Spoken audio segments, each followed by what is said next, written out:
नमस्ते, मैं प्रभात प्रियदर्शी आप सभी के लिए डेली न्यूज़पेपर एनालिसिस लेकर के आया हूँ। आज है 9 अक्टूबर 2023। इसमें 3 पेपर का एनालिसिस है। पेपर का नाम है बिजनेस स्टैंडर्ड, दूसरा है जनसत्ता और तीसरा है दैनिक जागरण का राष्ट्रीय संस्करण जो सिर्फ दिल्ली में मिलता है। चलिए स्टार्ट करते हैं। इससे पहले मेरे चैनल पर आप नए हैं तो प्लीज़ सब्सक्राइब कर ले, बेल आइकन प्रेस करें जिससे कि आपको नोटिफिकेशन मिलता रहेगा। लाइक कमेंट और शेयर करें। भारत और ब्रिटेन क्या हुआ? FTA फ्री ट्रेड एग्रीमेंट इसको बोलते हैं। क्या बोलते हैं? Free trade agreement. ठीक है, भारत और किसके बीच हुआ है? भारत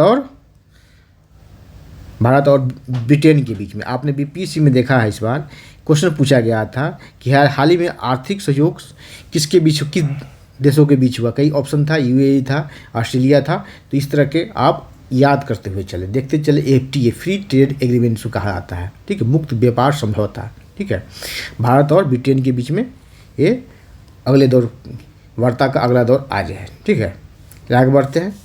इससे फ़ायदा क्या होगा? इसमें क्या होता है कि जैसे कि भारत कोई प्रोडक्ट को इंपोर्ट एक्सपोर्ट करता है ब्रिटेन में, तो उस पर क्या होता है कि सीमा शुल्क जो होता है, एक कस्टम ड्यूटी जो है कम किया जाता है, और ब्रिटेन भी इंडिया में करेगा उस पर कम किया जाता है।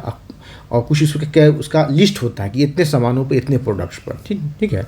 और इसके एक और फ़ायदा होता है, जैसे कि ब्रिटेन है, अमेरिका से कोई प्रोडक्ट मंगवा रहा है, उसी पर लेबल लगाकर भारत में भी भेज सकता है। अगर फ्री ट्रेड एग्रीमेंट से पहले अगर ये ट्रेड FTA हो जाता है, फ्री ट्रेड एग्रीमेंट हो जाता है, तो किसी भी देश का प्रोडक्ट्स, किसी भी देश के प्रोडक्ट्स को लेबल लगा करके भारत में नहीं भेज सकता। एक फ़ायदा है।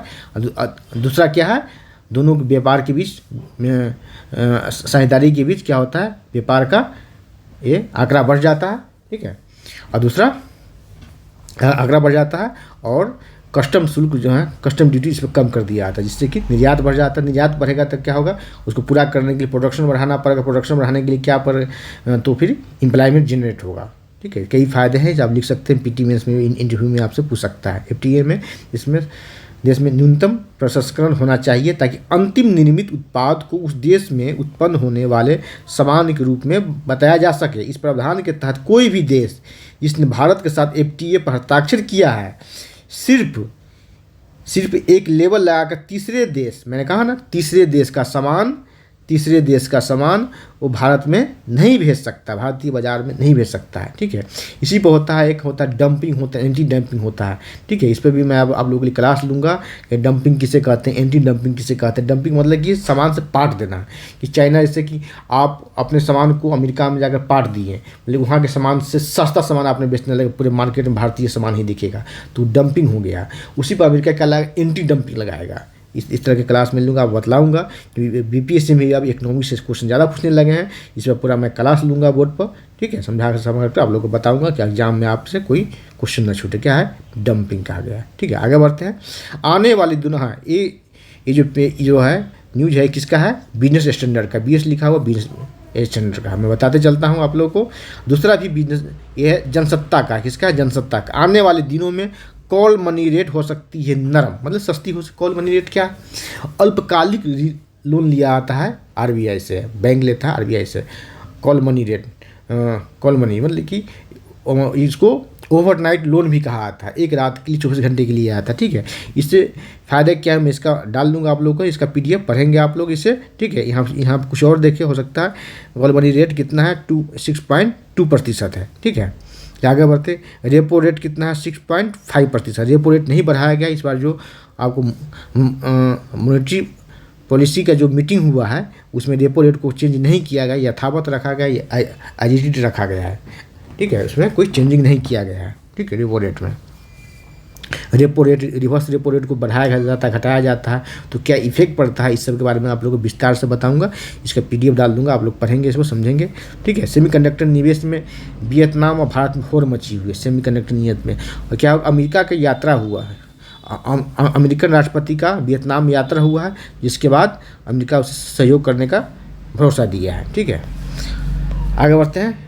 ये सब आपको काम आएगा मेंस राइटिंग में, इंटरव्यू में। ठीक है, ये आपको एक तो हो गया कि आपको सेमीकंडक्टर संबंधी जो क्वेश्चन दिया गया है, आपको इंटरनेशनल रिलेशन से भी आपसे क्वेश्चन आ सकता है, या साइंस टेक्नोलॉजी से भी इस पर बना के क्वेश्चन पूछा जा सकता है। चलिए आगे बढ़ते हैं।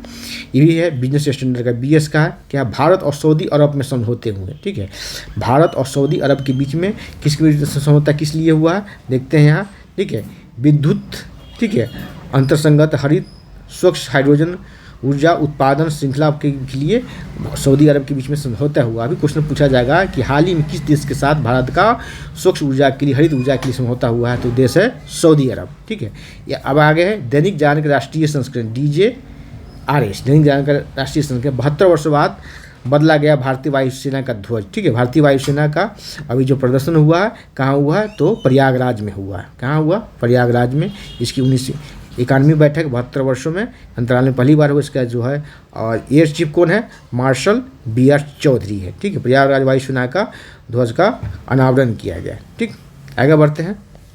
चलिए आगे है, ये भी है दैनिक जागरण का राष्ट्रीय संस्करण है, सौर ऊर्जा उत्पादन की वैश्विक वृद्धि में 12% हिस्सेदारी भारत की।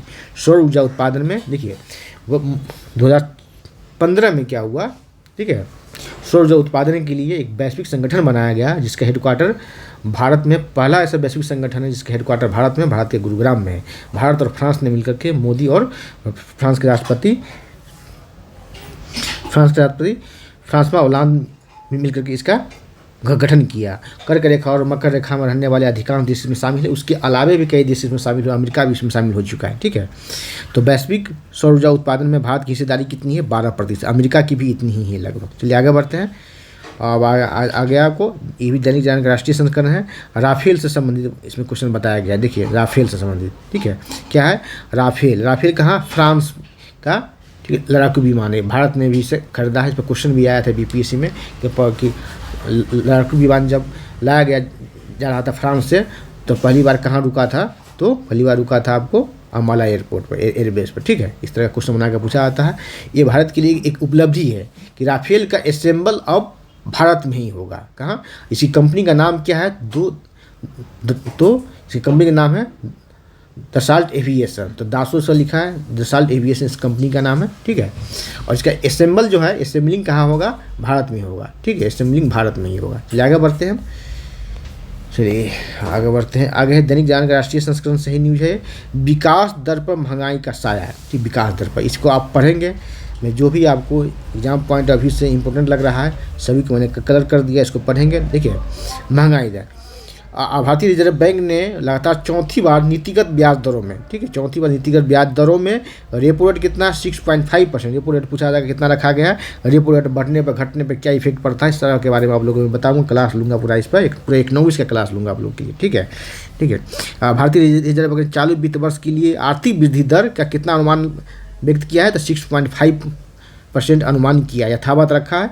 आगे देखते हैं, 6.5% RBI ने, और इंटरनेशनल मॉनेटरी फंड ने, IMF ने कितना रखा है, तो 6.1%। ठीक है, मुद्रास्फीति के मुख्य भोजन ईंधन की लागत में वृद्धि को जिम्मेदार ठहराया जाता है। मुद्रास्फीति जो महंगाई दर जो बढ़ता है, इसका मुख्य वजह क्या है, मुख्य रूप से भोजन और ईंधन की लागत में भारी वृद्धि को जिम्मेदार ठहराया जाता है। दाल जैसे अभी देखा है आपने कि पश्चिम एशिया में जो डिस्टर्बेंस हो रहा है अभी इजराइल और फिलिस्तीन के बीच में, अगर युद्ध अगर लंबा चलता है, आगे खींचता है, कई सारे देश इसमें इन्वॉल्व हो आते हैं, तो भारत सबसे ज़्यादा क्षति विकासशील देशों को, खासकर भारत को होगी, क्योंकि भारत में अभी जो है विकास की गति अभी सही चल रही है और ऊर्जा संकट उत्पन्न होगा, पेट्रोलियम डीजल की किल्लत होगी, तो इसमें महंगाई बढ़ेगी। इसकी वजह से क्या होगा, भारत की विकास की गाड़ी धीमी हो जाएगी। ठीक है, तो युद्ध तो वहाँ चल रहा है, लेकिन उसका असर पूरे वैश्विक जगत पर होगा। जैसे आपने देखा है कि यूक्रेन और रूस के युद्ध में सिर्फ वही युद्ध नहीं हो रहा है,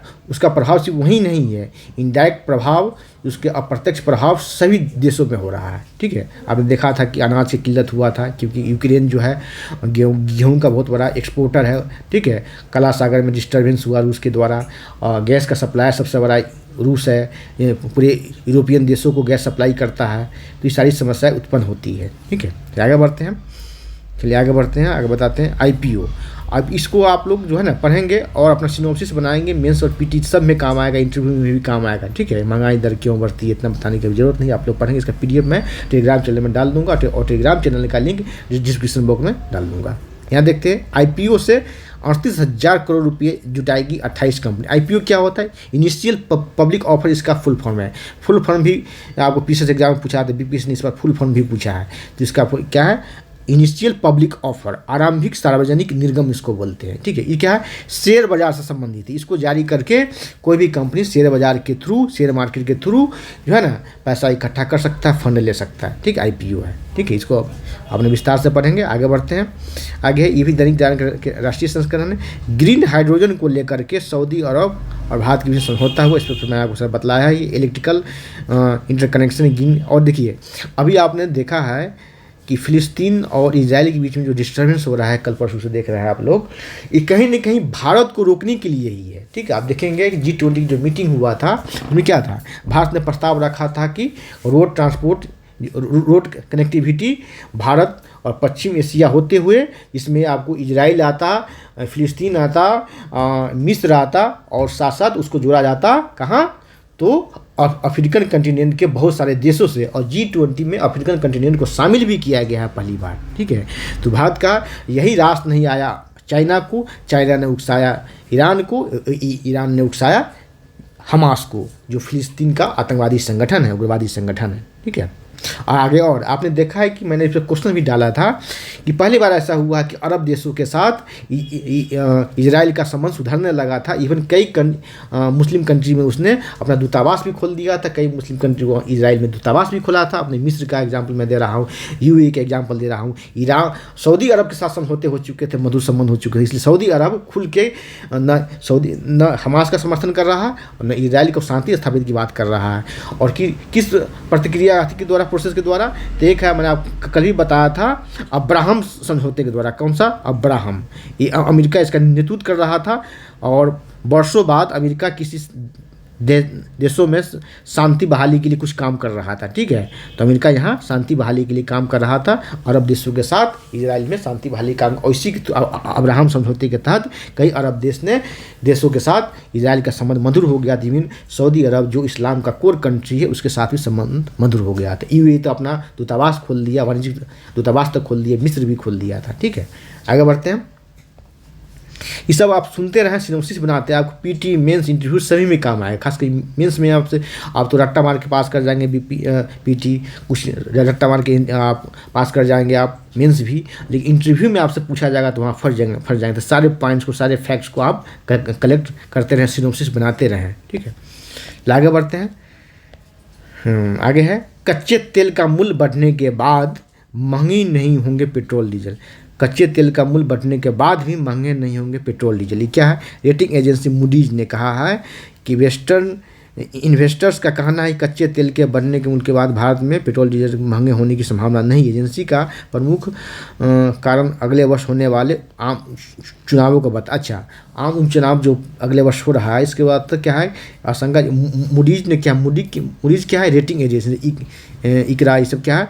ये स्टैंडर्ड एंड पुअर्स, ये सब क्या है? रेटिंग एजेंसी है, कंपनी को रेटिंग देता है कि इसने बोला है कि पेट्रोल डीजल के दाम नहीं बढ़ेंगे, कच्चे तेल के दाम बढ़ेंगे, लेकिन इसके दाम नहीं बढ़ाए। क्यों? अगले वर्ष आम चुनाव होने जा रहा है, लोकसभा कई विधानसभाओं का चुनाव होने जा रहा है, तो सरकार इस पर क्या करेगी? इस पर अपना ड्यूटी घटाएगी, ठीक है। आगे बढ़ते हैं।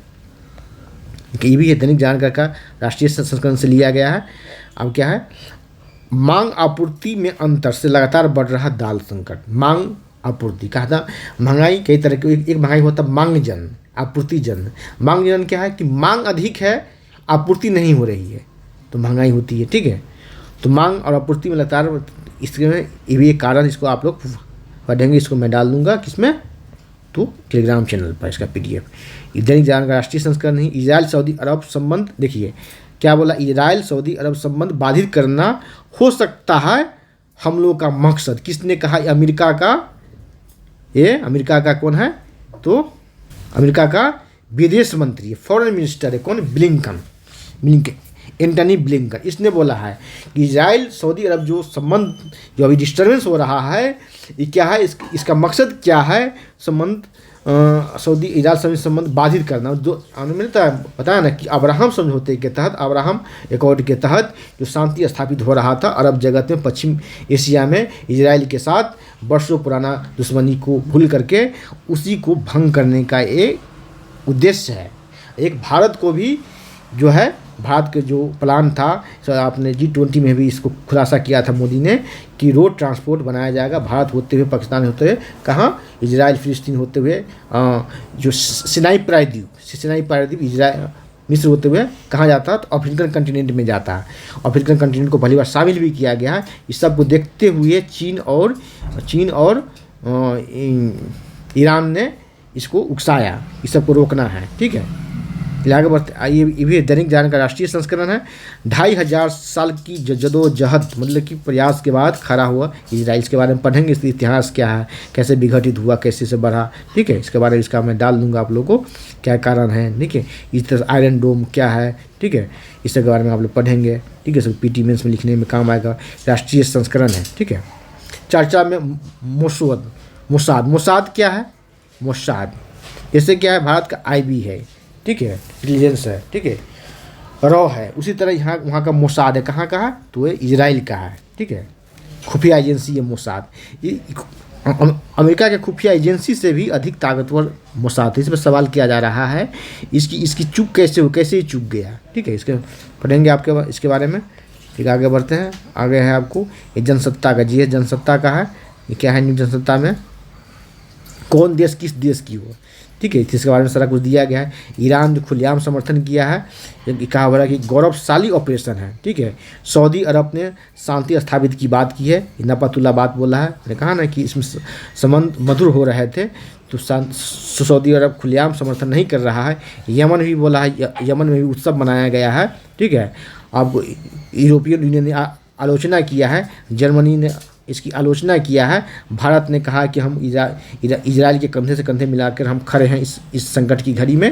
रूस ने भी कहा है कि शांति स्थापित हो, और यूक्रेन भी बोला है कि ये आत्मरक्षा है, और फ्रांस ने भी बोला है इसके निंदा किया है। संयुक्त राष्ट्र में भी संघर्ष विराम की बात किया है, ठीक है। आगे बढ़ते, आगे है मुस्लिम ब्रदरहुड की फिलिस्तीन शाखा से निकला हमास। इसके बारे में आप पढ़ेंगे, इतिहास इसमें पूछा जा सकता है इंटरव्यू में आपसे, इसके बारे में पढ़ेंगे, डाल लूँगा इसका टेलीग्राम चैनल पर। ये भी जनसत्ता का, GS जनसत्ता, हमास और इजराइल की जंग से मध्य पूर्व की कूटनीतिक में बन रहे नए समीकरण, ठीक है। मध्य पूर्व कहा जाता है, उसको मिडिल ईस्ट कहा जाता है, उससे पश्चिम एशिया का भाग, उसे वैश्विक स्तर पर मध्य पूर्व कहा जाता है, मिडिल ईस्ट, और एशिया के संदर्भ में जब बात करेंगे तो पश्चिम एशिया कहा जाता है उसे, ठीक, अरब कंट्रीज को, ठीक है। इसके बारे में पढ़ेंगे, कब पहला संघर्ष कब हुआ, कब इसका उदय हुआ, कब आज़ाद हुआ, कब संघर्ष क्यों हुआ, सारा का बारे में डाल दूँगा आप लोगों को, ठीक है। वायुसेना ये भी है, वायुसेना ने ध्वज का अनावरण किया गया कहाँ, तो प्रयागराज में। आगे है जनसत्ता का ही है 19वां खेल, क्या है, 19वें एशियाई खेल में समापन हो गया। सीरीजेस ने थामा भारतीय ध्वज, कहा क्वेश्चन पूछा जाएगा कि समापन समारोह में ध्वज किसने थामा, तो सीरीजेस ने थामा भारतीय ध्वज, ठीक है। इसमें भारत को कुल कितना पदक मिला, तो 107 मिला। देखिए 107, 28 स्वर्ण, 38 रजत और 41 कांस्य। और किस स्थान पर रहा भारत, तो भारत चौथे स्थान पर रहा, तो प्रथम स्थान पर कौन रहा, प्रथम स्थान पर रहा चाइना। सेकेंड स्थान पर कौन रहा, जापान। थर्ड स्थान पर कौन रहा, थर्ड स्थान पर रहा साउथ कोरिया, कोरिया। तीसरे स्थान पर रहा साउथ कोरिया, ठीक है। भारत चौथे स्थान पर, इंडिया चौथे स्थान पर रहा, ठीक है। आगे बढ़ते हैं हम। और 20वां कहाँ होगा, तो 20वां जापान में होगा। क्वेश्चन पूछा जाएगा कि 20वां एशियाई खेल कहाँ होगा, जापान में होगा। ये कौन सा था, तो ये 19वां था, क्या ना, 19वां था। आगे बढ़ते हैं, जनसत्ता का है, देखिए यहाँ क्या है, हांग झांग एशियाई 2023 खेलों में समापन समारोह, भारतीय दल का नेतृत्व ध्वजवाहक पुरुष हॉकी टीम के गोलकीपर कौन है, PR श्रीराजेश। तो आज इतना ही, फिर अगले क्लास में मिलते हैं। और चैनल पर नया है तो सब्सक्राइब कर ले, बेल आइकन प्रेस करें, जिससे कि आपको नोटिफिकेशन मिलता रहेगा। लाइक कमेंट शेयर करेंगे, और इसका PDF मैं आप लोगों को डाल दूंगा। आप लोग सिनॉप्सिस बनाते रहें, नोट्स बनाते रहें, PT में सभी में काम आएगा, इंटरव्यू में भी काम आएगा। BPSC में क्वेश्चन पूछने का पैटर्न बदल चुका है, आप लोग वन लाइनर का जमाना अब लग चुका है। अपना नोट्स बनाइए, ठीक है। बहुत सारे रिमोट एरिया में इस तरह के पेपर नहीं मिलते, जैसे दैनिक जागरण का राष्ट्रीय संस्करण, ठीक है। आपको द हिंदू के बाद सबसे ऑथेंटिक माना जाता है, तो दैनिक जागरण का राष्ट्रीय संस्करण है हिंदी न्यूज़पेपर में, ठीक है। और जनसत्ता है, बिजनेस स्टैंडर्ड है, रिमोट एरिया में आपको राजधानी के अलावा बहुत कम जगह पर उपलब्ध होता है। तो आप लोग इसका फ़ायदा उठाएं, अपना नोट्स बनाएं, सिनॉप्सिस बनाएं। धन्यवाद, जय हिंद।